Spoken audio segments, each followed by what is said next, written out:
Sherlock Holmes কল্পিত একজন মানুষ। সবচেয়ে আশ্চর্যের ব্যাপার হল লেখকের জীবিত অবস্থাতেই হোমসের নামে অনেক চিঠি আসত।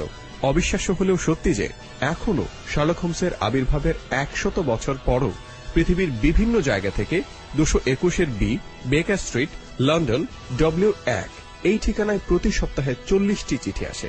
এক ভদ্রমহিলা সেসব চিঠির জবাবও দেন। পাঠে অংশ নিয়েছেন অরণ্য, স্বপ্নীল, শশী এবং প্রত্যয়।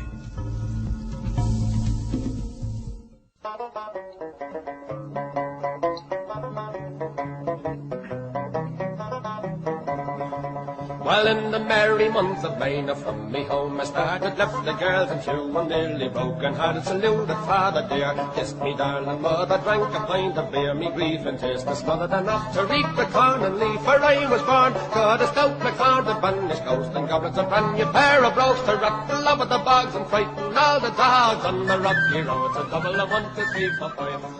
একটা রাসায়নিক পাত্রের উপর তীক্ষ্ণ দৃষ্টি রেখে সামনের দিকে সরু পিঠ বেঁকিয়ে হোমস কয়েক ঘন্টা চুপচাপ বসেছিলেন, মাথা বুকের কাছে নোয়ানো। বিশেষ দুর্গন্ধযুক্ত একটা বস্তু সেখানে মিশ্রিত হচ্ছিল। ওভাবে তাকে দেখে ওয়াটসনের মনে হচ্ছিল যেন কোনো পাখি, ডানা ধূসর, মাথা কালো। হোমস হঠাৎ নীরবতা ভেঙে বলে উঠলেন, তাহলে ওয়াটসন, তুমি ঠিক করলে দক্ষিণ আফ্রিকায় টাকা খাটাবে না? বিস্ময়ে চমকে উঠলেন ওয়াটসন। অবশ্য হোমসের অভ্যাস সম্বন্ধে ওয়াটসনের সঠিক ধারণা ছিল, কিন্তু তাহলেও তার একান্ত ব্যক্তিগত ব্যাপারটা কিভাবে বন্ধুটির দৃষ্টিগোচর হল তা একেবারেই ওয়াটসন বুঝতে পারলেন না, এবং তিনি বলেই ফেললেন, তুমি কি করে বুঝলে এটা? টুলের ওপর ঘুরে বসে হোমস বললেন, তাহলে তুমি স্বীকার করছো ওয়াটসন যে তোমাকে আমি চমকে দিতে পেরেছি? ওয়াটসনের চোখে কৌতূহলের ঝিলিক আর হাতে টেস্ট টিউবটা থেকে ধোঁয়া বেরোচ্ছে। ওয়াটসন বিস্মিত স্বরে বললেন, হ্যাঁ হ্যাঁ, সত্যি তাই। তাহলে কথাটা তোমাকে দিয়ে লিখিয়ে সাইন করে নিতে হবে। কেন বলো তো? কারণ 5 মিনিট পরে তুমি বলবে ব্যাপারটা অতি সাধারণ ছিল। কখনো না, আমি তা কখনোই বলবো না। টেস্ট টিউবটা তাকে রেখে দিয়ে হোমস বলতে শুরু করলেন, যেন কোন প্রফেসর লেকচার দিচ্ছেন। সহজ সরল কয়েকটা ঘটনা যখন একটা আরেকটার সঙ্গে মিলিয়ে দেখা হয়, তখন পুরো একটা ছবি আঁকা বা কল্পনা করা খুব একটা কঠিন বিষয় না। আর সেক্ষেত্রে যদি মাঝখানের যোগসূত্রগুলো বাদ দিয়ে কেবলমাত্র শুরুটা আর সিদ্ধান্তটাই বলা হয়, তাহলে দিব্যি চমকের সৃষ্টি করা যায়। তোমার বাঁ হাতের তর্জনী আর বুড়ো আঙ্গুলের মাঝখানে খাঁজ লক্ষ্য করলে এটা আন্দাজ করতে কঠিন হয় না যে সামান্য যে কয়টা টাকা তোমার কাছে আছে সেটা তুমি এভাবে খাটাবে না বলেই ঠিক করেছো। কিন্তু আমি তো কোনোই যোগসূত্র পাচ্ছি না হোমস। হয়তো পাচ্ছ না, কিন্তু সত্যি যে একটা যোগসূত্র আছে তা এক্ষুনি তোমাকে আমি বুঝিয়ে দিচ্ছি। অত্যন্ত সহজ সেই চিন্তাধারার হারানো অংশগুলো হচ্ছে এরকম। 1, কাল রাতে যখন তুমি ক্লাব থেকে ফেরো তখন তোমার বাঁ হাতের বুড়ো আঙ্গুল আর তর্জনের মাঝখানে খড়ির দাগ ছিল। 2, কিউটা যাতে বাধা না পায় তাই তুমি ওখানে খড়ি ঘষেছিলে। 3, থার্স্টন ছাড়া আর কারো সঙ্গে তুমি বিলিয়ার্ডস খেলো না। 4, মাস খানেক আগে তুমি আমায় বলেছিলে যে থার্স্টনের সন্ধানে দক্ষিণ আফ্রিকায় কিছু সম্পত্তি আছে যেটা কিনতে হলে 1 মাসের মধ্যেই কিনতে হবে, এবং তোমায় সে বলেছিল যেন তার সঙ্গে তুমিও কিছু কেনো। 5, তোমার চেক বই আমার ড্রয়ারে তালা দেওয়া আছে এবং চাবিটাও তুমি চাওনি। 6, অতএব তুমি ওখানে টাকা খাটাবে না বলে ঠিক করেছো। আরে আরে, এ তো একেবারে সহজ ব্যাপার। ঠিকই বলেছ, যে কোনো সমস্যায় সমাধানের পর অমন সহজ হয়ে ওঠে। কিন্তু এই দেখো এই একটা সমস্যা যার কোনো সমাধান হয়নি। দেখো কোনো কুল কিনারা করতে পারো কিনা। এই বলে হোমস একটা কাগজ ওয়াটসনের দিকে ছুঁড়ে দিয়ে পুনরায় তার পরীক্ষার কাজে মন দিলেন। কাগজটিতে লেখা চিত্রলিপি গোছের বস্তুটির দিকে তাকিয়ে ওয়াটসন অত্যন্ত আশ্চর্য হয়ে গেলেন। বলে উঠলেন, এ কি হোমস, এ তো কোনো শিশুর আঁকা ছবি। তাই মনে হচ্ছে তোমার? তাছাড়া আর কি? কি যে হতে পারে সেটা জানবার জন্য ওই যে নর্থ ফোর্ক বলে একটা জায়গা আছে না, নর্থ ফোর্কের থোর্প মেনরের মিস্টার হিলটন কিউবিট অত্যন্ত চিন্তিত হয়ে আছেন। আজ সকালের প্রথম ডাকে এটা এসেছে, আর তিনি আসেন পরের ট্রেনে।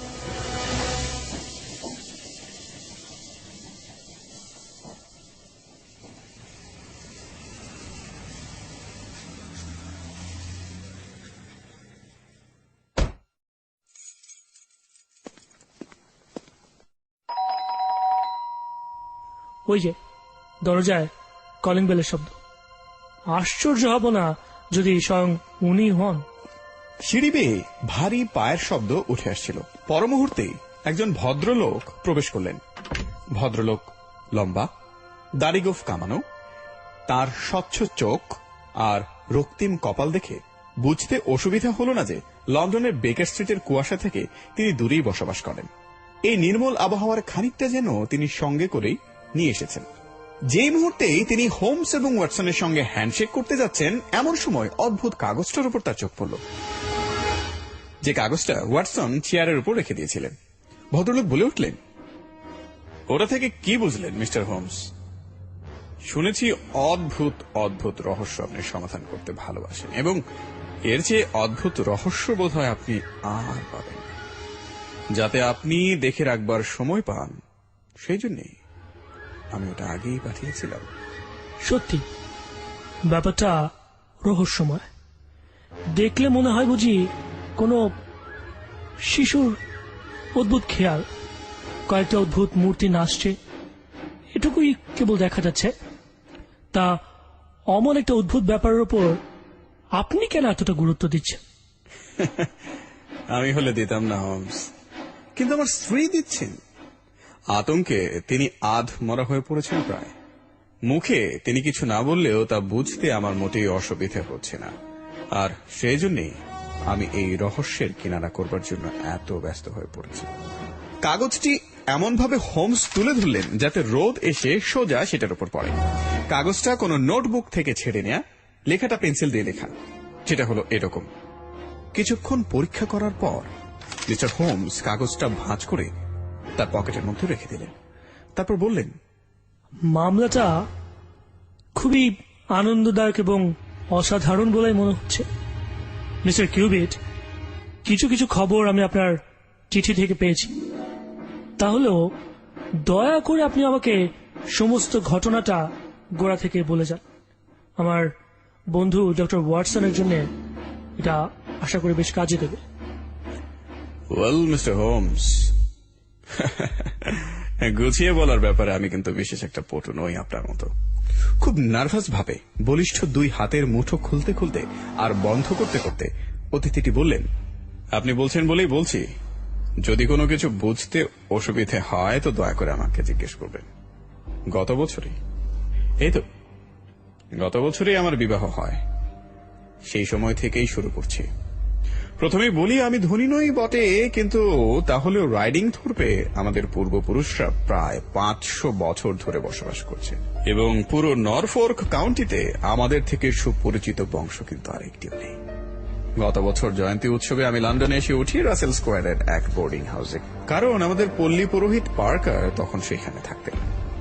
এলসি প্যাট্রিক নামে একজন মার্কিন তরুণীও সেখানে থাকতেন। আমার সঙ্গে তার আলাপ হয়, এবং সেই আলাপ 1 মাসের মধ্যে গভীর প্রেমে পরিণত হয়। তারপর এক রেজিস্ট্রি অফিসে গিয়ে আমরা বিয়েও করি, এবং সস্ত্রীক আমি নরফোর্কে ফিরে আসি। হয়তো আপনি মনে করবেন না আমার মতো এক বনেদি বংশের লোকের পক্ষে সম্পূর্ণ অজ্ঞাত কুলশীল এবং এক ভদ্র মহিলাকে অতীত ইতিহাস কিছু না জেনে বিবাহ করাটা ছিল নিছক পাগলামি। আপনি ভাবতেই পারেন, কিন্তু তাকে দেখলে বা তার সঙ্গে পরিচিত হলে হোমস আপনি পুরো ব্যাপারটাতেই ক্লিয়ার হয়ে যেতেন। এই ব্যাপারে তার কথাবার্তা হয়েছিল অত্যন্ত পরিষ্কার, এবং এই বিয়ে ভেঙে দেওয়ার শেষ সুযোগও তিনি আমায় দিয়েছিলেন।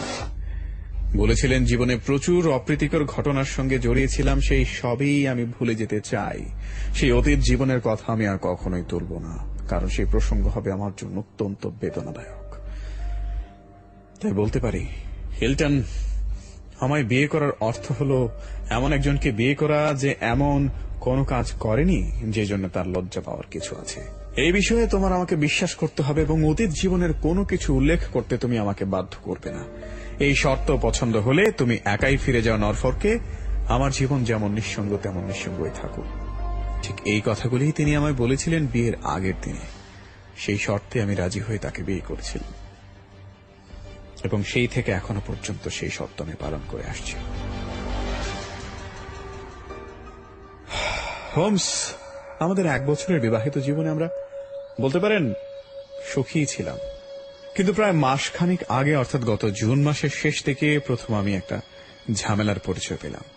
একদিন আমার স্ত্রীর নামে আমেরিকা থেকে একটা চিঠি আসে। সেই চিঠিতে আমেরিকার ছাপ ছিল। চিঠিটা পড়ে মুহূর্তে আমার স্ত্রীর মুখ রক্তশূন্য হয়ে গেল। চিঠিটা ফায়ার প্লেসে তিনি ফেলে দিলেন। এই নিয়ে পরে একটি কথাও আর তুললেন না। আমিও চেপে গেলাম, কারণ কথা যা দিয়েছি তা তো আমাকে রক্ষা করতেই হবে, তাই না? তবে বেশ বুঝতে পারলাম যে সেই থেকে তিনি আর শান্তি পাচ্ছিলেন না। সেই থেকে একটা ভয়ের ছাপ তার মুখে লেগে রইল, যেন কি একটা ব্যাপারের জন্য তিনি অপেক্ষা করছেন। আমার সব খুলে বললেই তিনি ভালো করতেন, বুঝতে পারতেন আমি তার সবচেয়ে কাছের বন্ধু। কিন্তু নিজে থেকে যদি তিনি না বলেন, তো আমি কেন সেই কথা তুলব? খেয়াল রাখবেন মিস্টার হোমস, অত্যন্ত সত্যনিষ্ঠ তিনি। যদি অতীত জীবনে কোনো ঝামেলার মধ্যে পড়েও থাকেন, তিনি যে সেই ব্যাপারে নির্দোষ তাতে বিন্দুমাত্র সন্দেহ কিন্তু আমার নেই। আমি নরফোর্কের একজন সাধারণ ছোটখাটো জমিদার গোছের মানুষ বটে, কিন্তু তাহলেও আমার বংশমর্যাদা আছে এবং সেটা কিন্তু বেশ অনেকখানি, এবং ইংল্যান্ডের কারো চেয়ে কিন্তু কম নয়। এই কথা তিনিও জানতেন এবং সেটা তিনি বিয়ের আগে থেকেই জানতেন। সুতরাং তার তরফ থেকে যে সেই বংশে কোনো কলঙ্ক আসবে না এই ব্যাপারে আমি অন্তত সম্পূর্ণ নিঃসন্দেহ। এবার আমি আমার কাহিনীর আশ্চর্য ঘটনাটায় আসছি হোমস।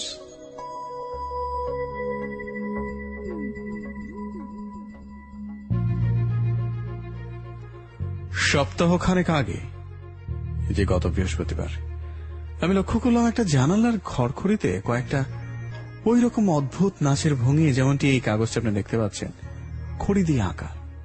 ভেবেছিলাম বুঝি ওই আস্থাবলের চাকরটার কাণ্ড এটি, কিন্তু সে দিব্যি গেলে বারবার বলল ওই সম্বন্ধে সে কিছুই জানে না। বোঝা গেল যেমন করে হোক ওই রাত্রেই কেউ এইগুলো এঁকে থাকবে। তখনকার মতো আমি ওগুলো ধুয়ে ফেললাম। পরে এই ব্যাপারে আমার স্ত্রীকে প্রশ্ন করে অত্যন্ত আশ্চর্য হলাম যে তিনি এই ব্যাপারটায় প্রচুর গুরুত্ব দিচ্ছেন এবং আমায় অনুরোধ করলেন যেন ভবিষ্যতে অমন আরো কিছু চোখে পড়লে অবশ্যই তাকে জানাই। তারপর সপ্তাহখানে কেটে গেল, কিছুই হলো না। তারপর কাল আমি এই কাগজটা পাই বাগানের সূর্য ঘড়িটার উপরে। এলসিকে এটা দেখাতেই ও একেবারে অজ্ঞান হয়ে পড়ল। সেই থেকে তাকে যেন স্বপ্নে পাওয়া মানুষ বলে মনে হচ্ছে। প্রায় হতবুদ্ধি হয়ে পড়েছেন, চোখে ভয়ানক চাহনি। তখনই লেখাটার সঙ্গে চিঠিটা আমি আপনার কাছে পাঠাই। পুলিশকে বলিনি, কেন জানেন? কারণ তারা এটাকে নিয়ে পরে হয়তো উপহাস করবে। কিন্তু আপনি বলুন মিস্টার হোমস, আমার কি করা উচিত? আমি ধনী নই বটে, কিন্তু তাহলেও তো তার জন্য আমি সর্বস্ব খরচ করতে পারি।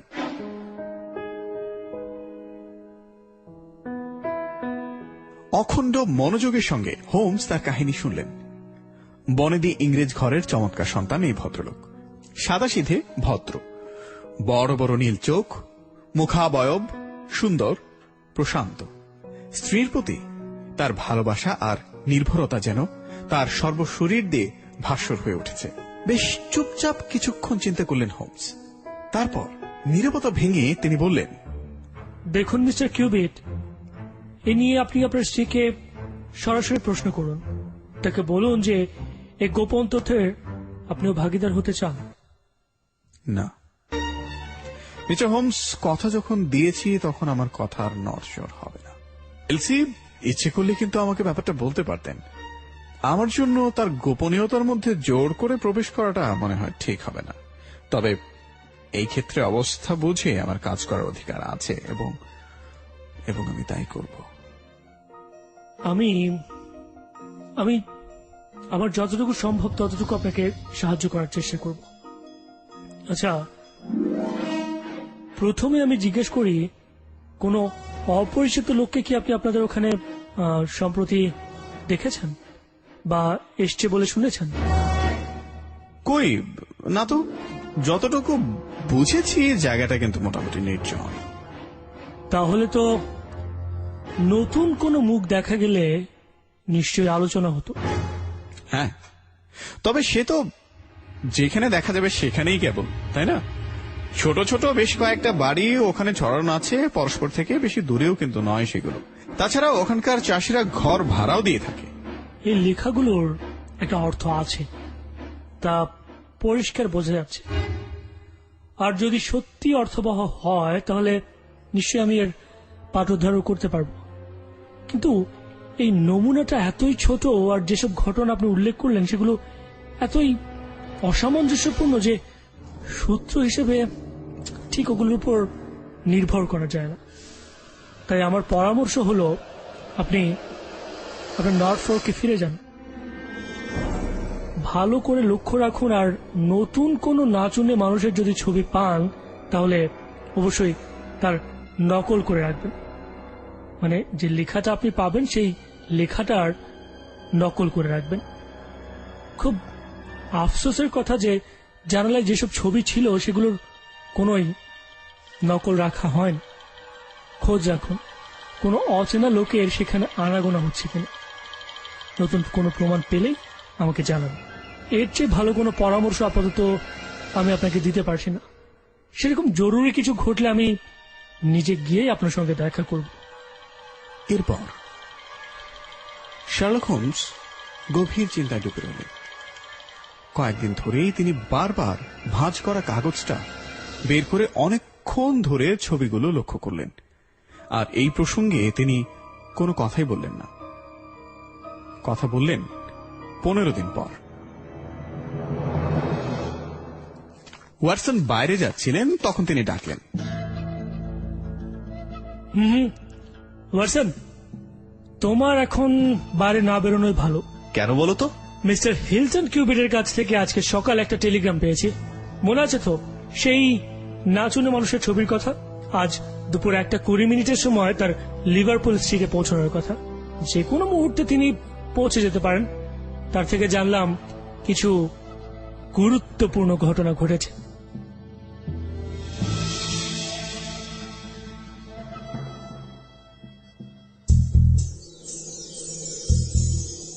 শুনছেন শার্লক হোমসের বিখ্যাত রহস্য গল্প নাচুনে মানুষ। যাচ্ছি ছোট্ট একটা ব্রেকে, একটু পরে ফিরছি। Thursday night Saga. আপনারা শুনছেন শার্লক হোমস সিরিজের বিখ্যাত রহস্য গল্প নাচুনে মানুষ। বসন্তের এক বিকেলে হোমস এবং ওয়াটসনের সাথে আকস্মিকভাবে দেখা করতে এলেন নর্ফোকের অন্তর্গত রাইডিং থোর্পের সম্ভ্রান্ত ব্যক্তিত্ব mister Hilton cubit.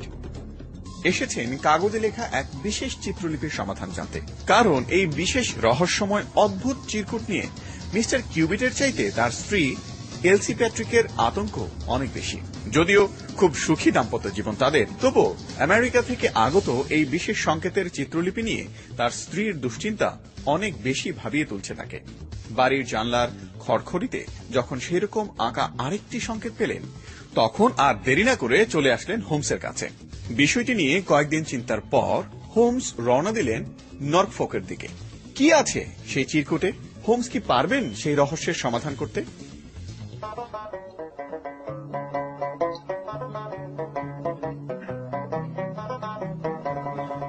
Well, in the merry month of May, now from me home I started, left the girls and two and nearly broken hearted, saluted father dear, kissed me darling mother, drank a pint of beer, me grief and taste is smothered enough to reap the corn and leaf, for I was born, cut a stout black sword, the banished ghost and goblins, a brand new pair of brogues to rock the love of the bogs and frighten all the dogs on the rocky road, so double I want to see.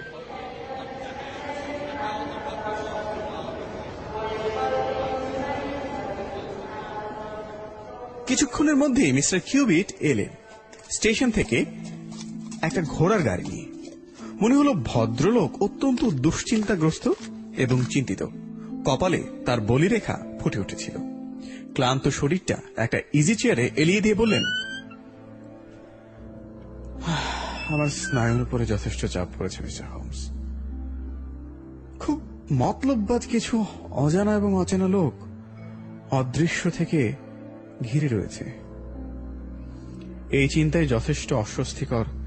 তারপর আমার মনে হচ্ছে যে আমার স্ত্রী LC ক্রমশ ধীরে ধীরে মৃত্যুর দিকে এগিয়ে চলেছেন। এ আর আমি সহ্য করতে পারছি না। একটু একটু করে তিনি শুকিয়ে যাচ্ছেন, আমার চোখের সামনে তিনি শুকিয়ে যাচ্ছেন। তিনি কিছু প্রকাশ করেননি? না না মিস্টার হোমস, অথচ দু একবার মনে হয়েছে তিনি বুঝি এই বলে ফেললেন, কিন্তু শেষ পর্যন্ত তার সাহসে কুলোয়নি বোধ হয়। চেষ্টা করেছি এই বিষয়ে তাকে অনেক সাহায্য করতে, কিন্তু স্বীকার করতে কি ভালোভাবে গুছিয়ে বলতে পারিনি। ফলে ভয়ে পিছিয়ে গেছেন। আমাদের প্রাচীন বংশের গ্রামে আমাদের নিষ্কলঙ্ক সুনামের উল্লেখ করেছেন। মনে হয়েছে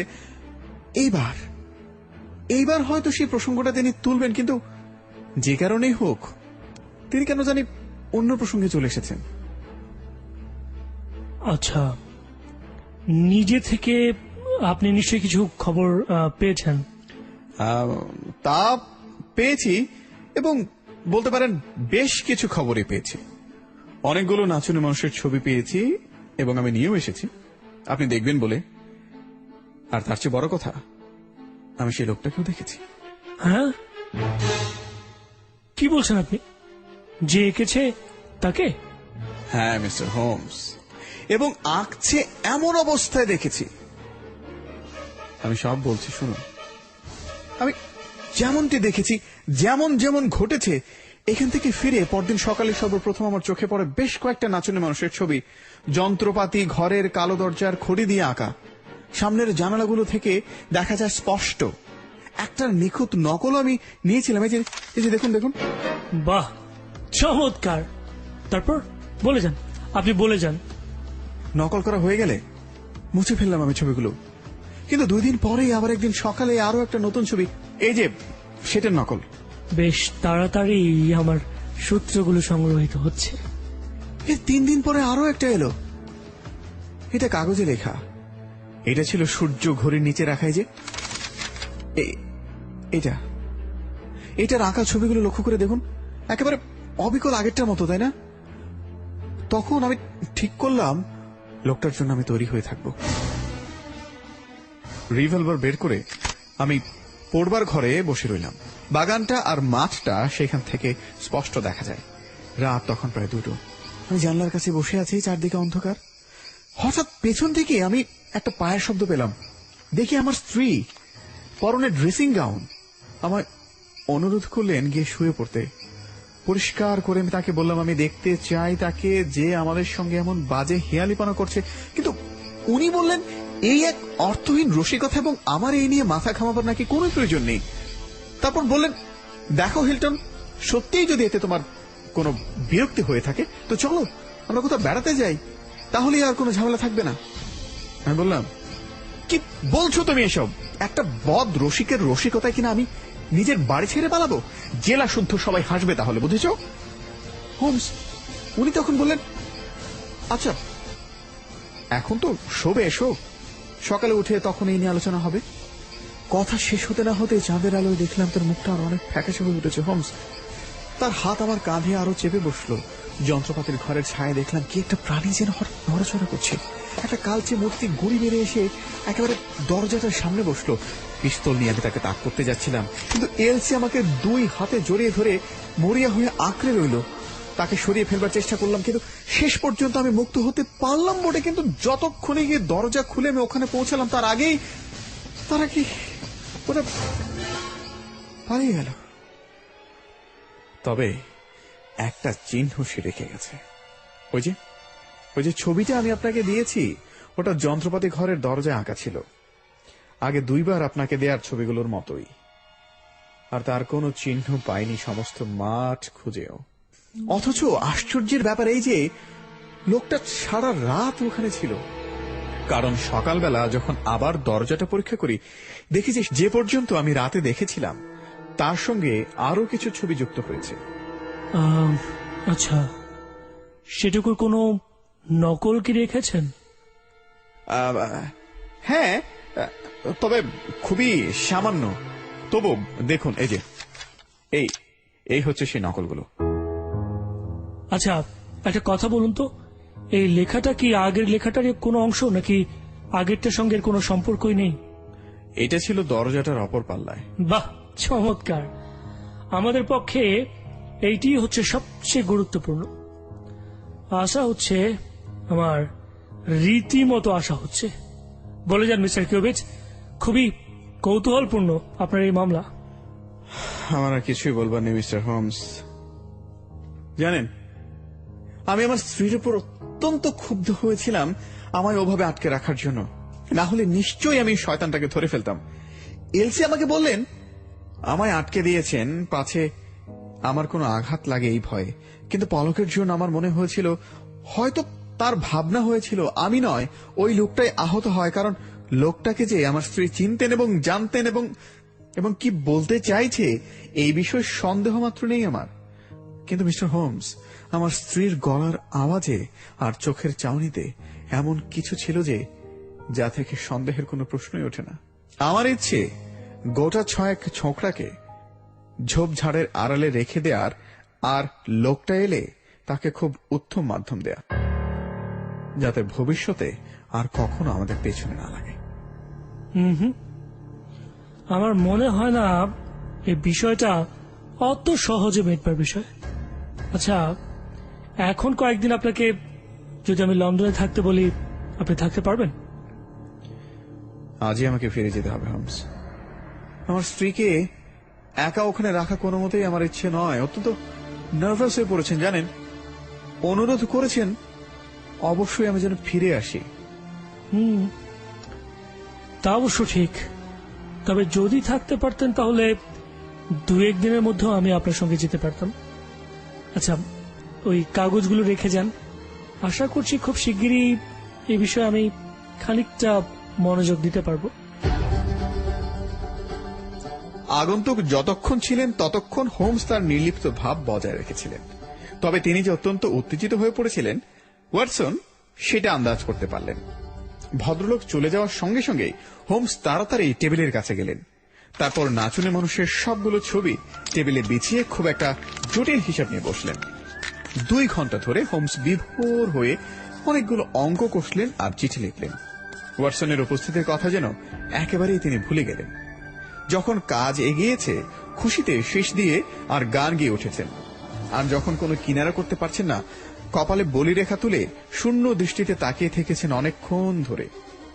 শেষ পর্যন্ত তিনি তৃপ্তিসূচক আওয়াজ তুলে লাফিয়ে উঠলেন চেয়ার থেকে। তারপর হাতে হাত ঘষতে ঘষতে ঘরের মধ্যে পায়চারি করতে লাগলেন। তারপর একটা সুদীর্ঘ টেলিগ্রাম লিখলেন। বললেন, জানো ওয়াটসন, এই টেলিগ্রামের উত্তর যদি আমি যেমন আন্দাজ করছি তেমন হয়, তাহলে তোমার সংগ্রহে এক অতি চমৎকার মামলা যুক্ত হবে। আচ্ছা, আশা করছি হয়তো নর্থফোর্কে যেতে পারবো এবং তার এই রহস্যের উপর কিছু আলোকপাত করতেও পারবো। কৌতূহলে ওয়াটসনের বুক ভরে উঠল। কিন্তু ওয়াটসন ভালো করেই জানেন হোমস তার রহস্যের উদ্ঘাটন করবেন যখন ভালো বুঝবেন এবং তার নিজের মতো করেই তা করবেন। তাই অপেক্ষা করে রইলেন। কিন্তু দেরি হলো টেলিগ্রামের উত্তর আসতে। 2 দিন কাটল অত্যন্ত অধৈর্যের সঙ্গে। যখন ঘন্টার শব্দ হচ্ছে হোমস উৎকর্ণ হয়ে উঠেছেন। দ্বিতীয় দিনের সন্ধ্যায় একটা চিঠি এলো মিস্টার হিলটন কিউবেটের কাছ থেকে। নতুন কোনো ঘটনা ইতিমধ্যে সেখানে ঘটেনি, কেবল সেদিন সকালবেলা সূর্য ঘড়ির নিচে একটা নাচনে মানুষের ছবি ছাড়া। সেই ছবিটারও একটা নকল তিনি সেই সঙ্গে পাঠিয়েছেন। অদ্ভুত কারুকার্যটার দিকে তাকিয়ে কয়েক মিনিট ঝুঁকে থাকার পর হঠাৎ হোমস লাফিয়ে উঠলেন বিস্ময় ও হতাশা সূচক একটা আওয়াজ করে। তার মুখ ফ্যাকাশে হয়ে উঠেছে। বলে উঠলেন, ব্যাপারটা আমরা খুব বেশি গড়াতে দিয়েছি। আজ রাতে নর্থ ওয়েলসহ্যামে যাওয়ার কোনো গাড়ি আছে? জানো কিছু ওয়াটসন? না, শেষ গাড়িটা এইমাত্র চলে গেল। তাহলে আগামীকাল খুব তাড়াতাড়ি ব্রেকফাস্ট সেরে ভোরের প্রথম গাড়িটা ধরবো। ওখানে যাওয়া এখন খুবই জরুরি। আর এই সেই খবর যার জন্য আমি এতটা ছটফট করছি। 1 মিনিট, মিসেস হাডসন, হয়তো উত্তরটা সঙ্গে সঙ্গে দিয়ে দিতে হবে না, যেমনটি ভেবেছিলাম তাই। এই খবরটার ফলে পরিস্থিতিটা মিস্টার হিলটন কিউবিটকে জানিয়ে দেওয়া খুবই জরুরি। এটা ভয়ঙ্কর জালে জড়িয়ে পড়ছেন ভদ্রলোক। নর্থ ওয়ালসহ্যাম স্টেশনে নেমে গন্তব্যস্থলের নাম করতে না করতেই স্টেশন মাস্টার দৌড়ে এলেন হোমসের কাছে। তিনি বললেন, আচ্ছা, আপনারাই কি লন্ডনের ডিটেকটিভ? বিরক্তির একটা ছায়া হোমসের মুখের উপর খেলে গেল। হোমস বললেন, এ কথা মনে হচ্ছে কেন? না, কারণ ইন্সপেক্টর মার্টিন যে এইমাত্র নরউইচ থেকে এসেছেন, তাহলে হয়তো আপনারা ডাক্তার। মহিলাটি এখনো মারা যাননি, মানে শেষ যত খবর পেয়েছি তখন পর্যন্ত তো মারা যাননি। একটু তাড়াতাড়ি করলে হয়তো এখনো তাকে বাঁচাতে পারবেন, যদিও তার ফলে তাকে ফাঁসির কাঠে ঝুলতেই হবে।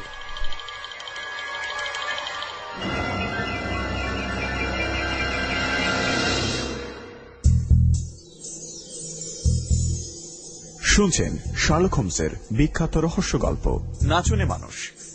যাচ্ছি ছোট্ট একটা ব্রেকে, একটু পরে ফিরছি।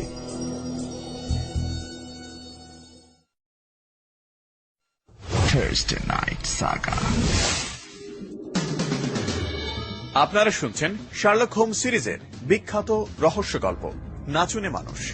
বসন্তের এক বিকেলে হোমস এবং ওয়াটসনের সাথে আকস্মিকভাবে দেখা করতে এলেন নর্ফোকের অন্তর্গত রাইডিং থোর্পের সম্ভ্রান্ত ব্যক্তিত্ব মিস্টার হেটন কিউবিট।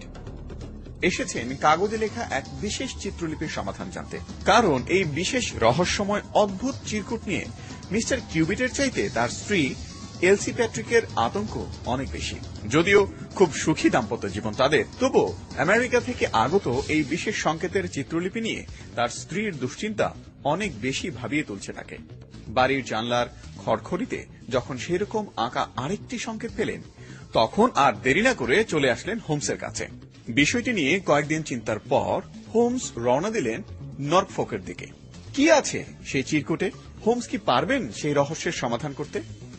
হোমস যখন নর্ফোকে এলেন, তখন মিস্টার কিউবিট তার দুশ্চিন্তা থেকে অনেকটাই রেহাই পেয়েছেন। তবে ইতিমধ্যেই মানসিকভাবে খুবই বিপর্যস্ত হয়ে পড়েছিলেন তিনি, এমনকি তার স্ত্রী Patrick এলসিও।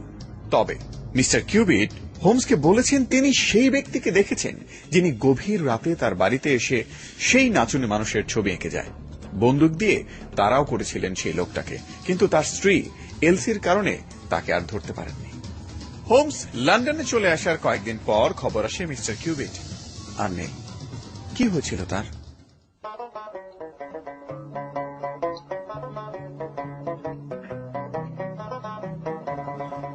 Well, in the merry month of May, now from me home I started, left the girls and shoe and nearly broken hearted, saluted father dear, kissed me darling mother, drank a pint of beer, me grief and tears was smothered enough to reap the corn and leaf, for I was born, got a stout MacLeod, a Bannish ghost and goblins, a brand new pair of brogues to rattle over the bogs and frighten all the dogs on the rocky road, to double a 1, 2, 3, 4, 5, hunt the hare and touch the down the rocky road.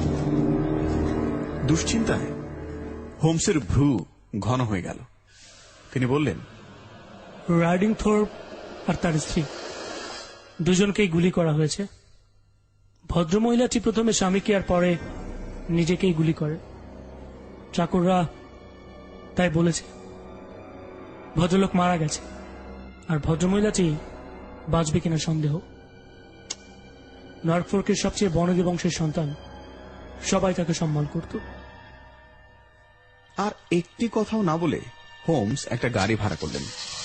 7 মাইলের এই সুদীর্ঘ পথে একবারও তিনি মুখ খুললেন না। এমন হতাশ হতে তাকে খুব কমই দেখা গেছে। ওয়াটসন সারাক্ষণ অত্যন্ত অস্বস্তি বোধ করেছেন। সকালের খবরের কাগজগুলোও খুব মনোযোগ সহকারে পড়েছিলেন। তার সবচেয়ে বড় আশঙ্কাটাই আচমকা এইভাবে ঘটে যাওয়ায় হোমস অত্যন্ত বিমর্ষ হয়ে পড়েছেন এবং মনমরা হয়ে বসে চিন্তা করছেন। অথচ দুই দিকের দৃশ্যে কৌতূহলের সামগ্রীর অভাব ছিল না, কারণ যে অঞ্চল দিয়ে ওয়াটসনরা চলেছেন ইংল্যান্ডের অত্যন্ত বৈশিষ্ট্যপূর্ণ অঞ্চল সেটা। এখানে ওখানে ছড়ানো কয়েকটা কুটিল যেমন এইকালে সাক্ষ্য বহন করে, আবার উঁচু উঁচু চৌকো গির্জার চূড়াগুলো সাক্ষ্য দেয় ইংল্যান্ডের ইস্ট অ্যাংলিয়ার গৌরবোজ্জ্বল যুগের। শেষ পর্যন্ত জার্মান সমুদ্রের গোলাপি উপরিভাগটা দেখা দিল। নরফোর্ক উপকূলের সবুজের উপর দিয়ে, গাছপালার উপর দিয়ে দুটো ইট আর কাঠের 3 কোনা চূড়া দেখিয়ে গার্ডওয়ান বললেন, এই হলো রাইডিং থোর্পের খামার বাড়ি। চাঁদনিওয়ালা সামনের দরজাটার দিকে এগোতে এগোতে ওয়াটসন লক্ষ্য করলেন সামনে টেনিস মাঠের পাশে কালো যন্ত্রপাতি, ঘরটা আর পায়ের ওপর দাঁড়ানো সূর্য ঘড়িটা, যার সঙ্গে ওয়াটসনদের অদ্ভুতভাবে পরিচয় হয়েছে। ছোটখাটো একজন চটপটে মানুষ, গোঁফে মোম লাগানো। সেইমাত্র একটা উঁচু 2 সাওয়ারের ঘোড়ার গাড়ি থেকে নামলেন। নরফর্ক পুলিশের ইন্সপেক্টর মার্টিন বলে পরিচয় দিলেন তিনি। হোমসের নাম শুনে তিনি তো অবাক। তিনি বললেন, সে কি মিস্টার হোমস? রাত 3টায় তো হত্যাকাণ্ড হয়েছে, অথচ আপনি লন্ডন থেকে সেই খবর পেয়ে এসে পৌঁছলেন আমার সঙ্গে একসঙ্গে। সত্যি কথা বলতে কি, এইরকমই যে কিছু একটা ঘটবে সেটা আন্দাজ করেই আমি বেরিয়েছিলাম, যদি বাধা দিতে পারি এই আশা। তাহলে নিশ্চয়ই আপনার কাছে কিছু গুরুত্বপূর্ণ সাক্ষ্য প্রমাণ আছে, কারণ শোনা যাচ্ছে এই দম্পতির মধ্যে প্রচুর ভালোবাসা ছিল। আমার কাছে যে প্রমাণটুকু আছে সেটা হচ্ছে শুধু ওই নাচুনি মানুষদের ছবি। ব্যাপারটা আমি আপনাকে পরে বুঝিয়ে বলবো। তবে এর মধ্যে হত্যাকাণ্ডটা যখন বন্ধ করা যায়নি, তখন যা জানি তার সাহায্যে অন্তত সুবিচারের ব্যাপারে সাহায্য করবার জন্য আমি বেশ উদ্গ্রীব হয়ে আছি। আপনি কি আমার সঙ্গে একসঙ্গে তদন্ত করবেন, নাকি আমি আমার মতো আলাদা করে কাজ করব? কিছু বলেন না হোমস, আপনার সঙ্গে একত্রে কাজ করছি এজন্য আমি অনেক গর্ববোধ করি। সেক্ষেত্রে তাহলে আমি এক মুহূর্ত সময় নষ্ট না করে সব সাক্ষ্য প্রমাণাদি শুনবো, জায়গাটা পরীক্ষা করে দেখব।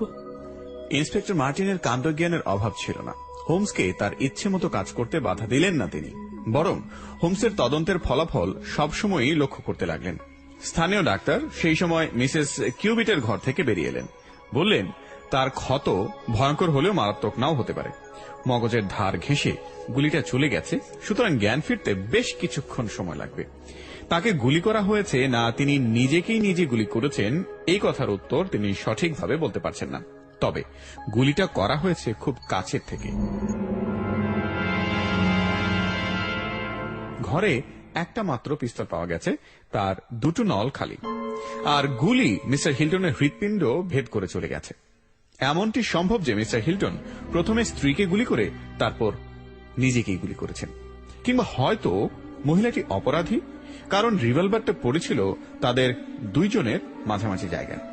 হোমস জিজ্ঞেস করলেন, আচ্ছা, ভদ্রলোককে কি সরানো হয়েছে? না মিস্টার হোমস, কোনো কিছুই আমরা ছুঁইনি, কেবল ওই ভদ্র মহিলাটিকে ছাড়া। ওভাবে আহত অবস্থায় তাকে ফেলে রাখা সম্ভব ছিল না। আপনি কতক্ষণ ধরে আছেন এখানে ডাক্তার সাহেব? তো রাত 4টা থেকে। আর কেউ ছিল তখন?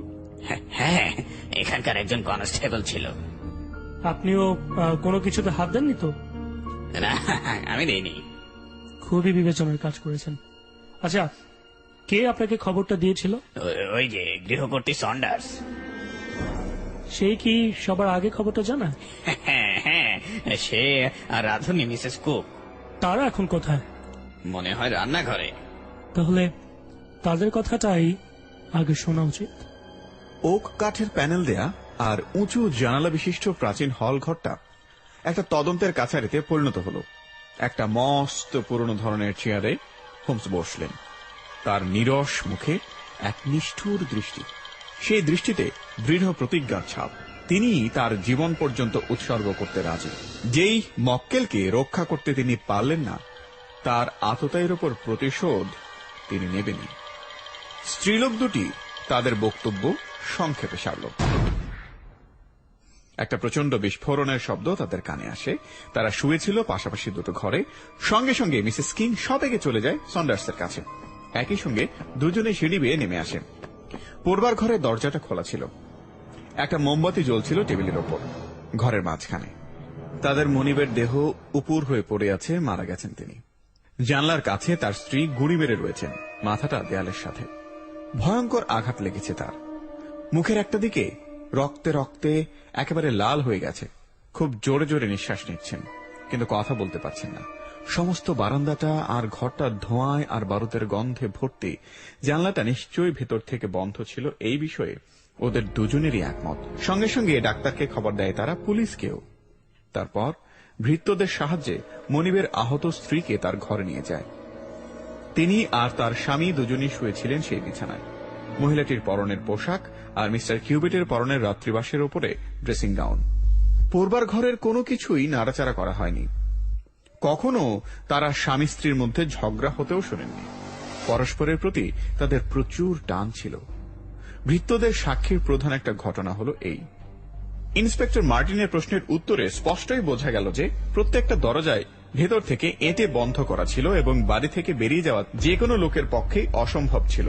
হোমসের প্রশ্নের উত্তরে তারা বললেন যে তাদের নাকি মনে পড়েছে বারুদের গন্ধ তারা পাচ্ছিল যখন উপরতলা থেকে নেমে আসছিল তখন থেকেই। এই ঘটনাটার উপর আমি বিশেষ করে দৃষ্টি আকর্ষণ করছি ইন্সপেক্টর মার্টিন। এবার ঘরটা ভালো করে পরীক্ষা করে দেখবার সময় হয়েছে। পূর্বার ঘরটা ছোটখাটো, তিন দিকে বইয়ের শাড়ি, জানলা দিয়ে বাগানটা দেখা যায়। একটা ড্রেসিং টেবিল সেই জানলার দিকে মুখ করে রাখা।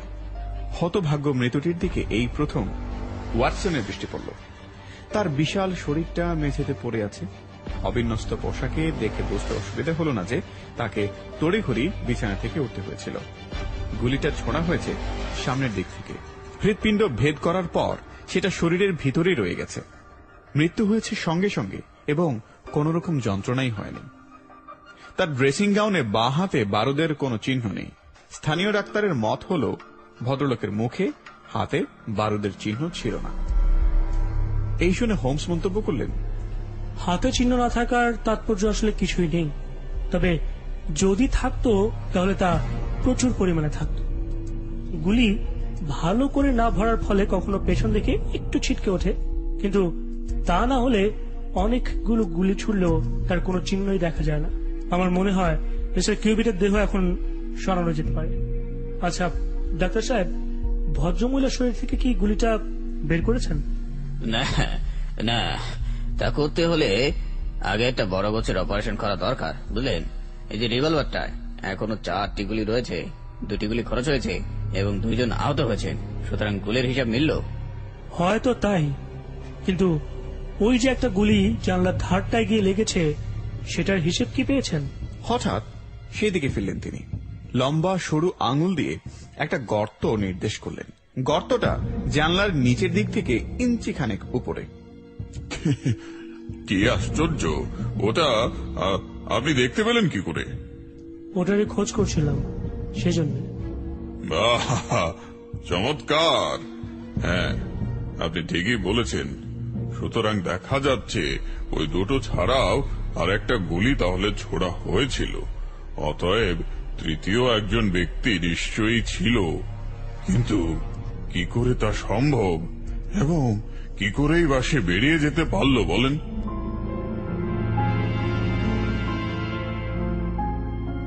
হোমস বললেন, সেই রহস্যেরই সমাধান আমরা এবার করতে চলেছি। মনে আছে ইন্সপেক্টর, বৃত্তরা যখন বলল ঘর থেকে বেরিয়েই তারা বারুদের গন্ধ পেয়েছে, আমি বলেছিলাম ব্যাপারটা খুবই গুরুত্বপূর্ণ। আগে হ্যাঁ, কিন্তু বলতে বাধ্য হচ্ছি, কারণটা আমি বুঝতে পারিনি। এ থেকেই বুঝতে হবে যে গুলি যখন করা হয়েছিল এ ঘরের দরজা জানালাগুলো সবগুলি খোলা ছিল। তা না হলে এত অল্প সময়ের মধ্যে বারুদের গন্ধ সারা বাড়িতে ছড়িয়ে পড়তো না। তা সম্ভব হতে পারত কেবলমাত্র যদি একটা দমকা বাতাস বইতো, তাহলেই। তবে জানালা বা দরজা দুটোই খোলা ছিল খুব অল্প সময়ের জন্য। ঠিক আছে আপনার কথা, কিন্তু তার প্রমাণ কি? কারণ মোমবাতিটা ক্ষয়ে যায়নি। বাহ, চমৎকার মিস্টার হোমস, চমৎকার। যখন নিশ্চিত হলাম যে দুর্ঘটনার সময়ে জানালাটা খোলা ছিল, মনে হলো তাহলে হয়তো তৃতীয় এক ব্যক্তি গুলি করলে সে গুলি ওখানেই লাগতে পারে। তাই তাকালাম ওখানে, আর দেখলাম সত্যিই তাই। হোমস, আপনি ঠিক বলেছেন, আমারও তাই মনে হয়। কিন্তু আচ্ছা, তাহলে যে জানালাটা কিভাবে এঁটে বন্ধ করে দেওয়া হলো বলুন তো? মহিলাদের তো প্রথম ঝুঁকি হওয়ার কথা জানালাটা এঁটে বন্ধ করার। আরে আরে আরে, এটা কি?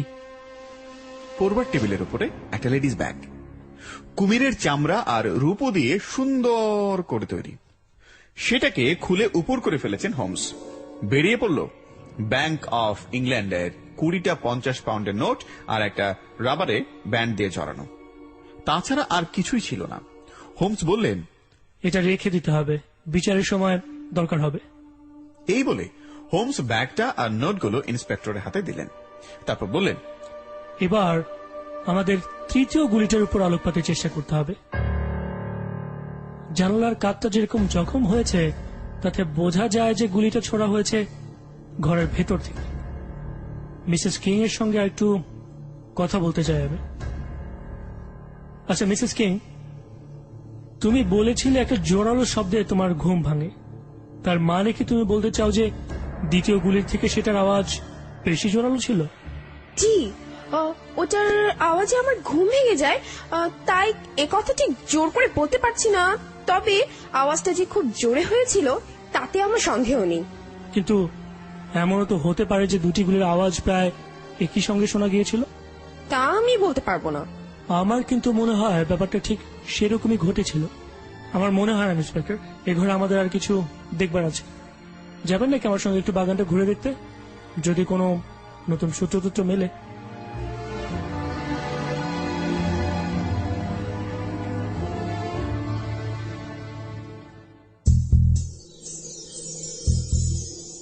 শুনছেন শার্লক হোমসের বিখ্যাত রহস্য গল্প নাচুনে মানুষ। যাচ্ছি ছোট্ট একটা ব্রেকে, একটু পরে ফিরছি। Thursday Night Saga। আপনারা শুনছেন শার্লক হোমস সিরিজের বিখ্যাত রহস্য গল্প নাচুনে মানুষ। বসন্তের এক বিকেলে হোমস এবং ওয়াটসনের সাথে আকস্মিকভাবে দেখা করতে এলেন নর্ফোকের অন্তর্গত রাইডিং থোর্পের সম্ভ্রান্ত ব্যক্তিত্ব মিস্টার হিল্টন কিউবিট। এসেছেন কাগজে লেখা এক বিশেষ চিত্রলিপির সমাধান জানতে, কারণ এই বিশেষ রহস্যময় অদ্ভুত চিরকুট নিয়ে মিস্টার কিউবিটের চাইতে তার স্ত্রী এলসি প্যাট্রিকের আতঙ্ক অনেক বেশি।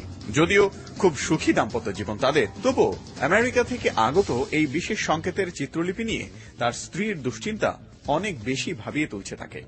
বাড়ির জানলার খড়খড়িতে যখন সেরকম আঁকা আরেকটি সংকেত পেলেন, তখন আর দেরি না করে চলে আসলেন হোমসের কাছে। বিষয়টি নিয়ে কয়েকদিন চিন্তার পর হোমস রওনা দিলেন নর্ফোকের দিকে। কি আছে সেই চিরকুটে? হোমস কি পারবেন সেই রহস্যের সমাধান করতে? হোমস যখন নর্ফোকে এলেন তখন মিস্টার কিউবিট তার দুশ্চিন্তা থেকে অনেকটাই রেহাই পেয়েছেন। তবে ইতিমধ্যেই মানসিকভাবে খুবই বিপর্যস্ত হয়ে পড়েছিলেন তিনি, এমনকি তার স্ত্রী প্যাট্রিক এলসিও। তবে মিস্টার কিউবিট হোমসকে বলেছেন তিনি সেই ব্যক্তিকে দেখেছেন যিনি গভীর রাতে তার বাড়িতে এসে সেই নাচুনি মানুষের ছবি এঁকে যায়। বন্দুক দিয়ে তারাও করেছিলেন সেই লোকটাকে, কিন্তু তার স্ত্রী এলসির কারণে তাকে আর ধরতে পারেননি। হোমস লন্ডনে চলে আসার কয়েকদিন পর খবর আসে মিস্টার কিউবিট আর নেই। কি হয়েছিল তার? মারা গেছেন মিস্টার কিউবিট। সবার দাবি মৃত্যুর কারণ তার স্ত্রী এলসি। তদন্ত শুরু করলেন হোমস, সঙ্গে যোগ দিলেন inspector Martin.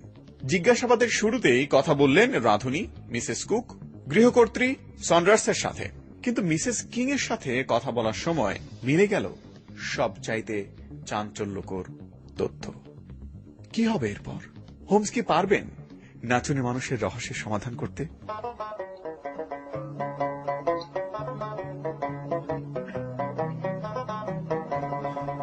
Well, in the merry month of May, now from me home I started, left the girls and two and nearly broken hearted, saluted father dear, kissed me darling mother, drank a pint of beer, me grief and tears to smothered enough to reap the corn and leaf, for I was born, God a stout McLeod, the banished ghost, and goblets a brand new pair of brogues to rock the love of the bogs and frighten all the dogs on the rocky roads, a double of 1, 2, 3, 4, 5, up to head, a turn down the rocky roads and all the way. পূর্বার ঘরের জানলা পর্যন্ত একটা সুন্দর ফুলের বাগান। সেখানে যেতেই ওয়াটসনরা সবাই একসঙ্গে একটা বিস্ময়সূচক আওয়াজ করে উঠলেন। ফুলগুলো পায়ে পিষ্ট, নরম মাটির সর্বত্র পায়ের ছাপ। পুরুষ মানুষের বেশ বড় বড় পায়ের ছাপ সেগুলো। আঙ্গুলের দিকটা লম্বা আর সরু। আহত পাখি ধরবার সময় শিকারী কুকুর যেভাবে খোঁজ করে, তেমনি করে হোমস ঘাস পাতাগুলো সরাতে লাগলেন। তারপর একটা তৃপ্তিসূচক আওয়াজ করে ঝুঁকে পড়েই একটা দস্তার গুলির খোল তিনি তুলে নিলেন এবং বললেন, ঠিক যেমনটা ভেবেছিলাম, রিভলভারটার একটা বিতারক ছিল, আর এই হলো তৃতীয় গুলিটা। ইন্সপেক্টর মার্টিন, আমার তদন্তের কাজ প্রায় শেষ। হোমসের তদন্তের দ্রুত এবং অপূর্ব অগ্রগতি লক্ষ্য করে অত্যন্ত বিস্মিত হলেন ইন্সপেক্টর। প্রথম প্রথম তিনি খানিকটা নিজেকে জাহির করার চেষ্টা করেছিলেন, কিন্তু এখন তিনি প্রশংসায় অভিভূত হয়ে পড়লেন যে যে কোনো ব্যাপারে হোমসকে অনুসরণ করতে রাজি। তিনি জিজ্ঞেস করলেন, মিস্টার হোমস, আপনি কাকে সন্দেহ করছেন? এ প্রসঙ্গে পরে আসছি। এই মামলার অনেকগুলো বিষয়ই আমি এখন আপনার কাছে পরিষ্কার করতে পারিনি, তবে এতটা যখন এগিয়েছি তখন নিজের মতো করে এগোতে থাকি, শেষ পর্যন্ত আমি সমস্ত ব্যাপারটা পরিষ্কার করে দেব। সে আপনি যেমন ভালো বুঝবেন হোমস, তবে লোকটাকে পাকড়ানো নিয়ে কথা কিন্তু মনে রাখবেন। রহস্য সৃষ্টি করা আমার উদ্দেশ্য নয় একেবারে, কিন্তু তা হলেও এখন হচ্ছে কাজের সময়। কোনো দীর্ঘ ও জটিল বিশ্লেষণের ব্যাপারে জড়িয়ে পড়া কোনো মতেই সম্ভব নয় এখন। সূত্রগুলো সবই আমার হাতে এসেছে এবং এই ভদ্রমহিলা যদি আর জ্ঞান ফিরে নাও পান, তাহলেও ঘটনাটা আবিষ্কার করা এবং অপরাধীকে শাস্তি দেওয়া সম্ভব। প্রথমে আমার জানা দরকার এই এলাকায় এলরিজ নামে কোনো সরাইখানা আছে কিনা। ভৃত্যদের প্রশ্ন করা হলে তারা বলল এমন কোন সরাইখানার কথা তারা শোনেনি, তবে আস্তাবলের ছোকরাটা এই বিষয়ে কিঞ্চিত আলোকপাত করল। সে এই খবর দিল যে এই নামের এক চাষির কথা তার মনে পড়ছে। ইস্ট রাস্টনের দিকে কয়েক মাইল দূরে তার বাস।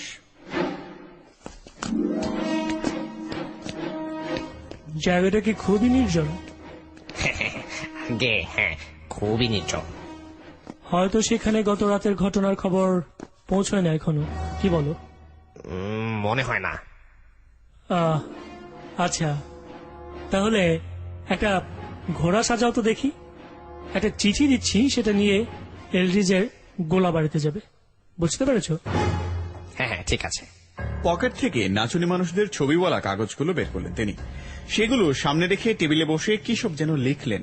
তারপর ছেলেটির হাতে একটা চিঠি দিয়ে বললেন, যার নাম ও ঠিকানা লেখা আছে তার হাতে দেবে।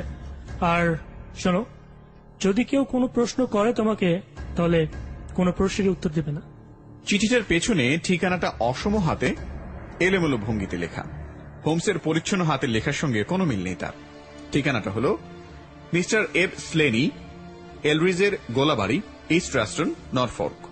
হোমস বললেন, আমার মনে হয় ইন্সপেক্টর আপনি সাহায্যের জন্য টেলিগ্রাম করবেন, কারণ যদি আমার হিসেবে ভুল না হয় তো হয়তো এক অতি ভয়ঙ্কর মানুষকে জেলে নিয়ে যেতে হবে। আমার চিঠি নিয়ে যে যাচ্ছে টেলিগ্রামটাও সে নিশ্চয় করে দিতে পারবে। ওয়াটসন, বিকেলে যদি কোনো গাড়ি থাকে তো তুমি আর আমি একটু ঘুরে আসবো, হ্যাঁ? কারণ একটা খুব আকর্ষণীয় রাসায়নিক পরীক্ষার কাজ শেষ করতে হবে, আর এখানকার কাজ তো প্রায় শেষই হয়ে এলো। ছেলেটি চিঠি নিয়ে চলে যাওয়ার পর হোমস ভৃত্যদের নির্দেশ দিলেন, কোন লোক যদি মিসেস হিল্টনের কথা জিজ্ঞেস করে তাহলে যেন তার শরীর সম্বন্ধে কোনো খবর সেই লোককে না দেওয়া হয়। সঙ্গে সঙ্গে যেন তাকে নিয়ে গিয়ে ড্রয়িং রুমে বসানো হয়। নির্দেশটার গুরুত্বটা তিনি তাদের ভালো করেই বুঝিয়ে দিলেন। তারপর তিনি ড্রয়িং রুমের দিকে এগুতে এগুতে বলেন, মামলাটি এখন আর আমাদের হাতে নেই, এখন কেবল সময় কাটানো আর অপেক্ষা করা। ডাক্তার সাহেব তার রোগীর কাছে চলে গেলেন। এদিকে ওয়াটসনের সঙ্গে রইলেন কেবল ইন্সপেক্টর।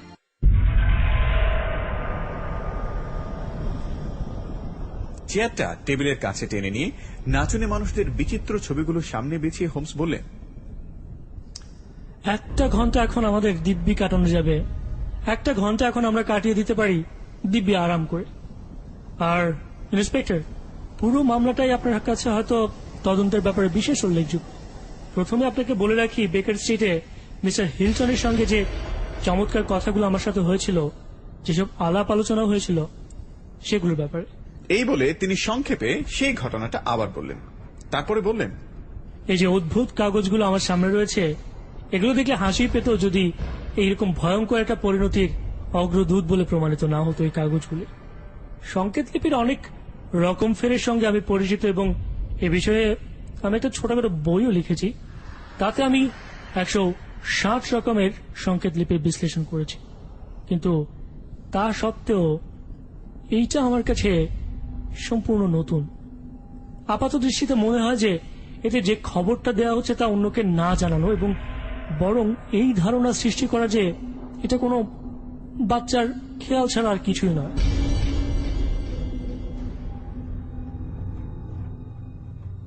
চিহ্নগুলো কিছু অক্ষরের পরিবর্তে ব্যবহৃত হয়েছে এই বিষয়ে সুনিশ্চিত হওয়ার পর সংকেত লিপির পাঠোদ্ধারের নিয়মগুলি প্রয়োগ করতে সমাধানটা সহজ হয়ে উঠল। প্রথম লিপিটা এতই ছোট যে তা থেকে শুধু এইটুকুই নিশ্চয়তার সঙ্গে বুঝতে পারলাম যে এই সংকেতটা ই অক্ষরের পরিবর্তে ব্যবহৃত হচ্ছে। নিশ্চয় জানেন ই ইংরেজি বর্ণমালার সবচেয়ে ব্যবহৃত এবং প্রচলিত অক্ষর। এতই তার প্রচলন যে একটা ছোট কথাতেও তার একাধিক ব্যবহার আমরা দেখতে পাই। প্রথমে আমি যে ছবিটা পাই তাতে এইটা আছে 4 বার, সুতরাং ধরে নিতে পারি এটা ই। অবশ্য কোনো কোনো ক্ষেত্রে এই সংকেতটা একটা পতাকা বহন করে চলেছে, তবে পতাকাগুলো যেভাবে রয়েছে তাতে মনে হয় বাক্যটাকে কথায় বিভক্ত করার জন্য এগুলোর ব্যবহার করা হয়েছে। এটাকে প্রকল্প হিসেবে ধরে নিলাম ই হলো। কিন্তু তারপরেই হলো মুশকিল। ই ছাড়া ইংরেজি বর্ণমালার অন্য অক্ষরগুলো ব্যবহার ঠিক পর্যায়ক্রমে নির্দিষ্ট করা সম্ভব হচ্ছে না, এবং এক পৃষ্ঠা ছাপা কাগজে যেসব অক্ষরের আধিক্য লক্ষিত হয় কোন একটা ছোট বাক্যে তার উল্টোটাও সম্ভব। তবে মোটামুটি বলতে গেলে T, A, O, I, N, S, H, R, D, আর এবং সবশেষে এল, এভাবেই পৌনঃপুনিকত্বের দিক দিয়ে অক্ষরগুলো সাজানো যেতে পারে। টি, এ এবং ও হলো এদিক দিয়ে প্রায় সমান সমান, এবং কোনো অর্থ আবিষ্কার করতে হলে এসব অক্ষর ঘুরিয়ে ঘুরিয়ে পরীক্ষা করে দেখা সে প্রায় এক অসম্ভব ব্যাপার বলতে গেলে। তাই অপেক্ষা করে রইলাম আরো কিছু নমুনার জন্য। দ্বিতীয়বার যখন মিস্টার কিউবিটের সঙ্গে দেখা হয় তখন আরো দুটো বাক্য আর ছোট্ট একটা খবর আমার সংকেত লিপির মারফত দিয়ে যায়। এই খবরটায় কোনো পতাকা না থাকায় ধরে নেওয়া যেতে পারে এটা একটা একক কথা। এই হচ্ছে সংকেতগুলো। এখন এই একক কথাটার 5টা অক্ষরের মধ্যে দুটো ই হলো দ্বিতীয়টা আর চতুর্থটা। হয়তো কথাটা হবে সেভার বা লেভার বা নেভার। এটা নিঃসন্দেহে কোনো অনুরোধের উত্তর, এবং এই পরিস্থিতিতে এই মহিলার লেখা কোনো চিঠির উত্তর। এই ধারণা অবলম্বন করে আমরা বলতে পারি চিহ্নগুলি হচ্ছে যথাক্রমে এন, ভি এবং আর। কিন্তু তা সত্ত্বেও প্রচুর সমস্যা রয়ে গেল। এমন সময় একটা কথা আমার মনে হতে ভারী সুবিধা হলো আমার। চিত্রলিপিগুলো যদি এমন কারো কাছ থেকে আসে যে ব্যক্তি মহিলাটিকে আগে থেকে চিনত, তাহলে দুটো ই এবং সেই সাথে 3টে অন্য অক্ষরের অর্থ হতে পারে ই, এল, এস, আই, ই। এই নামটা এলসি। পরীক্ষা করে দেখলাম এই অক্ষরটি এইভাবে সাজিয়ে 3টি সংকেত লিপি শেষ করা হয়েছে, সুতরাং নিশ্চয়ই এটা এলসি কে অনুরোধ করেছে। এইভাবে আমি এল, এস এবং আই অক্ষরগুলো পেয়ে গেলাম। কিন্তু অনুরোধটা কি হতে পারে? এলসি কথাটার আগে আছে মাত্র 4টি অক্ষর, তার শেষেরটা হলো ই। তাহলে কথাটা হবে নিশ্চয়ই কাম। আর যে 4টে অক্ষর ই দিয়ে শেষ হয়েছে সমস্তগুলো পরীক্ষা করে দেখলাম, কিন্তু কোনোটাই এক্ষেত্রে মিলল না। সুতরাং ও এবং এম পেয়ে গেলাম। নতুন করে আমি প্রথম সংকেতটার অর্থ বুঝতে চেষ্টা করলাম। তখন যেগুলো জানতে পেরেছি সেগুলো বসালাম, আর প্রত্যেকটা অজানা সংকেতের জায়গায় ডট বসালাম। তাহলে ওটা দাঁড়াচ্ছে এরকম: M dot E R E dot E dot S L dot N E dot C. এখন প্রথম অক্ষরটা ছাড়া আর কিছুই হতে পারে না, এবং আমি আবিষ্কার হিসেবে এটি অত্যন্ত গুরুত্বপূর্ণ, কারণ এই ছোট বাক্যটা তো 3 জায়গায় রয়েছে, আর দ্বিতীয় কথাটার এইচ অক্ষরটাও বেশ স্পষ্ট দেখা গেছে। তাহলে এই সমস্ত জিনিসটা দাঁড়াচ্ছে M here A dot E স্লেইন, অথবা সহজেই যেটা বোঝা যাচ্ছে সে অক্ষরটা বসালেই এটা দাঁড়াচ্ছে এরকম: I am here A dot E Slaney. এ পর্যন্ত যেসব অক্ষর পেয়ে গেছি সেগুলোর উপর নির্ভর করে এবং প্রচুর অঙ্গ প্রত্যয়ের সঙ্গে দ্বিতীয় সংবাদটা নিয়ে পড়লাম। সেটা এখন দাঁড়াচ্ছে এইরকম, এলরিজ। এখন আমি অজানা অক্ষরগুলোর জায়গায় টি এবং জি বসালেই এটা বোঝাবে কোনো বাড়ি বা সরাইখানা যেখানে চিত্রলিপির লেখক বাস করছিল। এটা ধরে নিলেই বাক্যটা দিব্যি অর্থবহ হয়ে উঠবে। ইন্সপেক্টর মার্টিন এবং ওয়াটসন প্রচুর কৌতূহল নিয়ে শুনলেন কিভাবে বন্ধুবর হোমস এমন স্বচ্ছ এবং সম্পূর্ণভাবে সমস্ত সমস্যাটা সমাধানে উপনীত হলেন। ইন্সপেক্টর জিজ্ঞেস করলেন, তারপর কি করলেন স্যার? এই এপসলেনি যে একজন আমেরিকান এমন মনে করার আমার যথেষ্টই যুক্তি ছিল। এইভু কথাটা আমেরিকানদেরই সংক্ষেপণ এবং আমেরিকা থেকে একটা চিঠি আসা থেকে এই সমস্ত ব্যাপারটার সূত্রপাত, এবং এমন মনে করারও আমার যথেষ্ট কারণ ছিল যে এর মধ্যে কোনো গোপনীয়তা আছে যা অপরাধমূলক। ভদ্রমহিলা কর্তৃক অতীত জীবনের উল্লেখ এবং তার গোপন কথা স্বামীর কাছে প্রকাশ না করার ইচ্ছে দুই সেই একই ব্যাপারটা নির্দেশ করছে। তাই আমি তখন আমার বন্ধু নিউ ইয়র্ক পুলিশ ব্যুরোর উইলসন হারগ্রিভকে টেলিগ্রাম করলাম।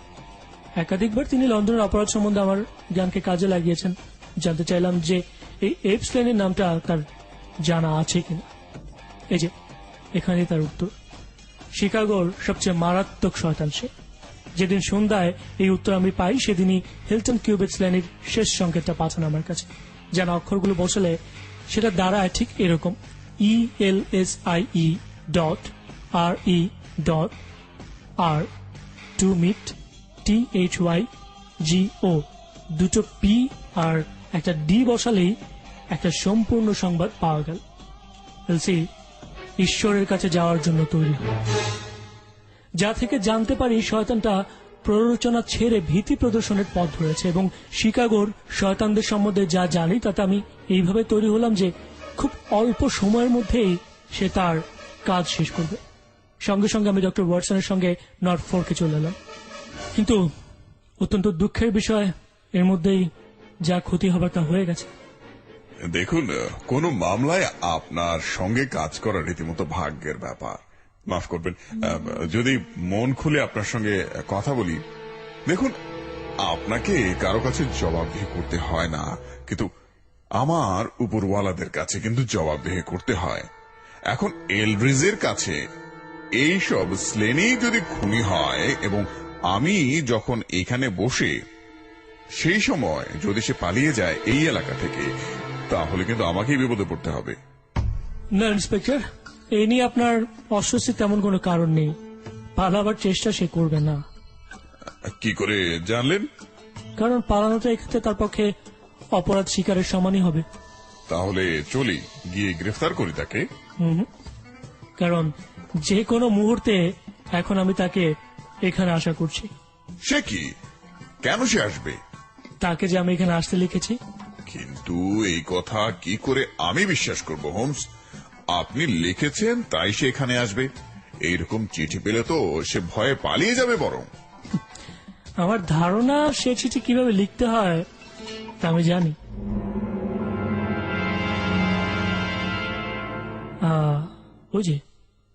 ওই যে বোধ হয় লোকটা আসছে। লম্বা লম্বা পা ফেলে একটা লোক পথ দিয়ে দরজার দিকে এগিয়ে আসছে। লম্বা, কামচে, সুপুরুষ লোকটি। তার পরনে ধূসর রঙের ফ্ল্যানেলের প্যান্ট, মাথায় পানামা টুপি, গালে খোঁচা খোঁচা দাড়ি, আর মস্ত বড় উদ্ধত নাক নিচের দিকে বাঁকানো। একটা লাঠি আস্ফালন করতে করতে হেলে দুলে এমন ভাবে আসছে বাড়িটার মালিকই যেন সে। তার সজোরে ঘন্টা বাজানোর শব্দ ওয়াটসনের কানে এলো। ধীর ভাবে হোমস বললেন, আমার মনে হয় আমাদের এখন দরজার পেছনে দাঁড়ানো দরকার। এমন একটা লোকের মোকাবিলা করতে হবে, খানিকটা সতর্ক হওয়াই ভালো। আপনার হাত করার প্রয়োজন হবে ইন্সপেক্টর। কথা বলার ভারটা আমি নিচ্ছি। মিনিট খানেক নীরবেই কাটল, তারপর খুলে গেল দরজাটা। লোকটি ভিতরে ঢুকল। সঙ্গে সঙ্গে হোমস একটা পিস্তল তার মাথার কাছে ধরলেন, আর মার্টিন তার হাতে হাত করা গলিয়ে দিলেন। ব্যাপারটা এত অল্প সময়ের মধ্যে এমন তৎপরতার সঙ্গে ঘটে গেল যে সে যে আক্রান্ত হয়েছে এটা বোঝবার আগেই অসহায় হয়ে পড়ল। কালো চোখে অগ্নিমাখা দৃষ্টিতে সে একে একে সকলের দিকে একবার তাকিয়ে দিল, তারপরেই তেতো হাসিতে ফেটে পড়ল। বলল, ভদ্র মহোদয়গণ, এবার আপনারা সত্যি আমার উপর জিতেছেন। বহুত শক্ত একজনের সঙ্গে আজ আমার দেখা হলো, তবে নিশ্চয়ই সে সবের মধ্যে নেই। নিশ্চয়ই বলবেন না যে এই ফাঁদ পাতার ব্যাপারে সে সাহায্য করেছে। মিসেস হিলটন কিউবিট অত্যন্ত গুরুতরভাবে আহত, মৃত্যুর মুখোমুখি তিনি। পাগল পাগল আপনি, আহতর স্বামীও নয়। এলসির গায়ে কে হাত তুলবে শুনি? আমি আমি আজ থেকে শাসিয়েছি মাত্র। এজন্য ঈশ্বর আমায় ক্ষমা করুন, কিন্তু তার সুন্দর মাথার একটা চুলও স্পর্শ করা আমার পক্ষে সম্ভব নয়। ফিরিয়ে নিন কথাটাও। বলুন বলুন, সে আহত নয়। মৃত স্বামীর পাশে ভয়ঙ্করভাবে আহত অবস্থায় পাওয়া গেছে তাকে। গভীর এক আর্ত আওয়াজ করে লোকটা পৌঁছে এলেই পড়ল, হাত করা আটকানো হাতে মুখটা ঢেকে। 5 মিনিট নীরব রইল, তারপর আবার মুখ খুলল। হতাশাজনিত শীতলতার সঙ্গে নিজেকে সামলে নিয়ে বলল, আপনাদের কাছে আমার কিচ্ছু লুকানোর নেই। আমি লোকটাকে গুলি করেছি, কিন্তু তার আগে সে আমাকে লক্ষ্য করে গুলি করেছিল। সুতরাং আমি খুন করেছি এ কথা বলতে পারবেন না। কিন্তু যদি মনে করেন আমার পক্ষে তার স্ত্রীকে গুলি করা সম্ভব ছিল, তাহলে বলবো আপনারা আমাকে বা তাকে কাউকেই জানেন না। আমি বলছি, কোন পুরুষ কোন নারীকে আমার মতো অমন ভালোবাসতে পারে না। তার উপর আমার সম্পূর্ণ অধিকার ছিল। বহু বছর আগে তার সঙ্গে আমার বিয়ের কথা পাকা হয়েছিল। কে ইংরেজ যে আমাদের দুজনের মধ্যে এসে পড়েছিল? বলছি আপনাদের, এলসির ওপর আমারই দাবি সবার আগে, এবং সেই দাবি কাজে পরিণত করতেই আমি এসেছিলাম। এইবার কঠিন স্বরে হোমস বললেন, যখনই তিনি আপনার আসল পরিচয় পেয়েছিলেন তখনই তিনি সরে গেছেন। আপনাকে এড়াবার জন্য তিনি আমেরিকা থেকে পালিয়ে এসেছেন এবং ইংল্যান্ডে এসে এই ভদ্রলোককে বিয়ে করেছেন। আর আপনি নাছোড়বান্দার মতো তার পিছু নিয়েছেন এবং তার জীবনকে বিষিয়ে তুলেছেন। চেয়েছেন যেন তিনি তার স্বামীকে ত্যাগ করে পালিয়ে যান আপনার সঙ্গে, যে স্বামীকে তিনি ভালোবাসতেন, শ্রদ্ধা করতেন। ফলে এক সম্ভ্রান্ত ভদ্রলোকের মৃত্যু ঘটিয়েছেন এবং তার স্ত্রীকে আত্মহত্যায় প্ররোচিত করেছেন। এ ব্যাপারে আপনি যা করেছেন তা হচ্ছে এই, মিস্টার এপস্লেনি, আইনের কাছে এর জন্য আপনাকে জবাবদিহি করতে হবে। এলসি যদি মারা যায় তাহলে আমার কি হয়? তাতে কারো কিছু আসবে যাবে না। একটা হাতের মুঠো খুলে একটা দোমড়ানো কাগজের দিকে তাকালো এপস্লেনি। চোখে সন্দেহের ঝিলিক তুলে বলল, এই দেখুন মশাই, আপনি কি আমাকে ভয় দেখাতে চাচ্ছেন? ও যদি তেমন আঘাত পেয়ে থাকে যেমন আপনি বলছেন, তাহলে এটাকে লিখেছে। একজন সভ্যের ছাড়া তো এই পৃথিবীতে কারো এই নাচুনে মানুষের সংকেত জানবার কথা না। কি করে লিখলেন আপনি? একজন যা উদ্ভাবন করতে পারে, আরেকজন তা আবিষ্কারও করতে পারে। মিস্টার স্লেনে, একটা গাড়ি আসবে আপনাকে নরউইচে নিয়ে যাওয়ার জন্য। যে অনিষ্ট আপনি করেছেন তার কিছুটা ক্ষতিপূরণ করতে পারেন এই সময়টুকুর মধ্যে। জানেন কি, মিসেস হিলটন কিউবিটের উপর স্বামীকে হত্যা করার প্রবল সন্দেহ পড়েছে এবং আমার উপস্থিতির ফলেও এ ব্যাপারে আমি যা জানতে পেরেছি তার বলেই তিনি এই সন্দেহ থেকে মুক্ত হয়েছেন। এটুকুই এখন আপনি ওর জন্য করতে পারেন। পৃথিবীর লোককে জানিয়ে দিতে পারেন যে ভদ্রলোকের মর্মান্তিক মৃত্যুর জন্য মিসেস কিউবিট প্রত্যক্ষ বা পরোক্ষ কোনোভাবেই দায়ী নন। এ আমি আনন্দের সঙ্গে করছি। মনে হয় সমস্ত সত্য ঠিকভাবে প্রকাশ করাটাই হবে আমার পক্ষে সবচেয়ে ভালো জবাবদিহিতা। আমার কর্তব্য হচ্ছে আপনাকে মনে করিয়ে দেয়া যে আপনি যা বলবেন তা আপনার বিরুদ্ধে সাক্ষ্য হিসেবে ব্যবহার করা হবে। এই কথায় কাঁধ ঝাঁকালেন স্লেনি। বললেন, সে ঝুঁকি আমি ইচ্ছে করে নিচ্ছি। প্রথমেই বলি, এই মহিলাকে আমি ছোটবেলা থেকেই চিনতাম। আমাদের 7 জনকে নিয়ে শিকাগোয় একটা দল ছিল, সেই জয়েন্টের বা দলের প্রধান ব্যক্তি ছিলেন এলসির বাবা প্যাট্রিক। ভারী চালাক তিনি। এই সংকেত লিপি তিনি উদ্ভাবন করেন। লোকে দেখে শিশুর হাতের আঁকা ছবি মনে করবে, যদি না সংকেতটা ঠিক মতো জানা থাকে। এলসি আমাদের কোন কোন ব্যাপার জানতো, কিন্তু টাকা তার ছিল। তাই নিয়ে সে আমাদের ফাঁকি দিয়ে লন্ডনে চলে আসে। সে আমার বাগদত্তা ছিল, এবং আমি যদি অন্য কোন রকম জীবিকা গ্রহণ করতাম তাহলে হয়তো সে আমাকেই বিয়ে করত। এই ইংরেজটির সঙ্গে বিয়ের আগে আমি তার ঠিকানা পাইনি। চিঠি লিখলাম তাকে, কিন্তু কোন উত্তর পেলাম না। চিঠিগুলো এমন এমন জায়গায় রাখতাম যাতে তার চোখে পড়ে। মাসখানেক হলো আমি এখানে এসেছি। ওই গোলাবাড়ির নিচের একটা ঘরে দিনগুলো কাটিয়েছি। রাত হলে বেরিয়ে আসতাম আর ফিরতাম রাত থাকতে থাকতে। কেউ লক্ষ্য করত না। সব রকম চেষ্টা করলাম এলসিকে বুঝিয়ে সুঝিয়ে বার করে আনতে। জানতাম সংকেতগুলো সে পড়েছে, কারণ একটা সংকেতের উত্তর সে দিয়েছিল। তারপরে আর আমি আমার মেজাজ ঠিক রাখতে পারলাম না। ভয় দেখাতে শুরু করলাম ওকে। তখন সে আমাকে একটা চিঠি দিল, এখান থেকে চলে যেতে অনুরোধ করে। বলল তার বুক ভেঙে যাবে যদি কোনো কেলেঙ্কারির খবর তার স্বামীর কানে আসে। লিখল রাত 3টের সময় সে নেমে আসবে, যখন তার স্বামী ঘুমিয়ে থাকবে, এবং জানালা দিয়ে আমার সঙ্গে কথা বলবে। যদি তারপরে আমি তাকে শান্তিতে থাকতে দিয়ে এখান থেকে চলে যাই, তাই আমায় ঘুষ দেবে বলে কিছু টাকা পয়সাও সে সঙ্গে এনেছিল। এতে আমি একেবারে পাগলের মতো হয়ে গেলাম। তার হাত ধরে জানালা দিয়ে টেনে নিয়ে যাওয়ার চেষ্টা করলাম, কিন্তু সেই মুহূর্তে তার স্বামী দৌড়ে এলো খোলা রিভলভার হাতে নিয়ে। এলসি মেঝে পড়ে গিয়েছিল, ফলে আমরা দুজন মুখোমুখি হলাম। আমিও পড়ে গিয়েছিলাম। বন্দুকটা তুলে নিলাম ওকে ভয় দেখিয়ে সরিয়ে দেবার জন্য। লোকটা গুলি করলো, কিন্তু সেগুলি লক্ষ্য ভ্রষ্ট হলো।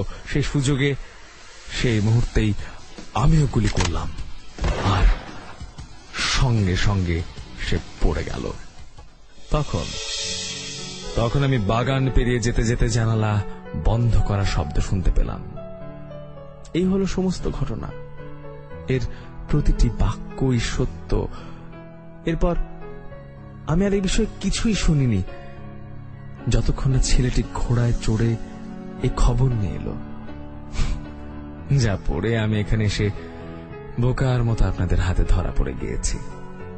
তার আগে কি একবার তার সঙ্গে দেখা হবে না? এবসলেনির এই বিবৃতির মধ্যেই একটা গাড়ি এসে পৌঁছে গিয়েছিল। তার ভেতরে পোশাক পরা 2 জন পুলিশ ছিল। ইন্সপেক্টর মার্টিন উঠে বন্দিকে কাঁধ ছুঁয়ে বললেন, চলুন, সময় হয়ে গেছে। বন্দি বলল, তার আগে কি তার সঙ্গে একবার দেখা করা যাবে না? না, তার জ্ঞান ফেরেনি।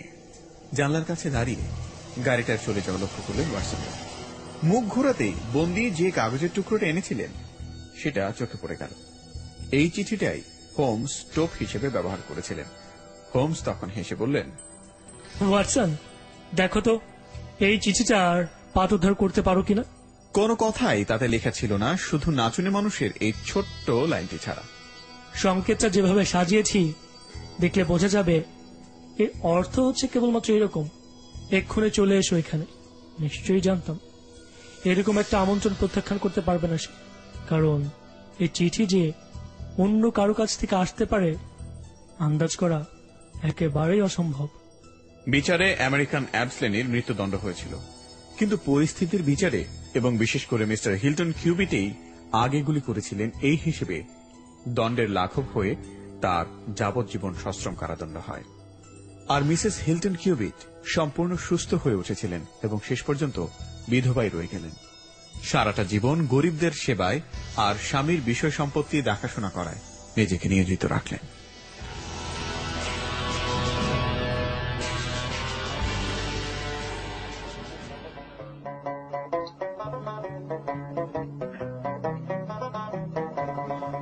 Well, in the merry month of May, now from me home I started, left the girls and shoe and nearly broken hearted, saluted father dear, kissed me darling mother, drank a pint of beer, me grief and tears to smothered enough to reap the corn and leaf, for I was born, God a stout MacLeod, the banished ghost, and goblins a brand new pair of brogues to rot the love of the bogs and frighten all the dogs on the rocky road. This track was downloaded from FusionBD.com.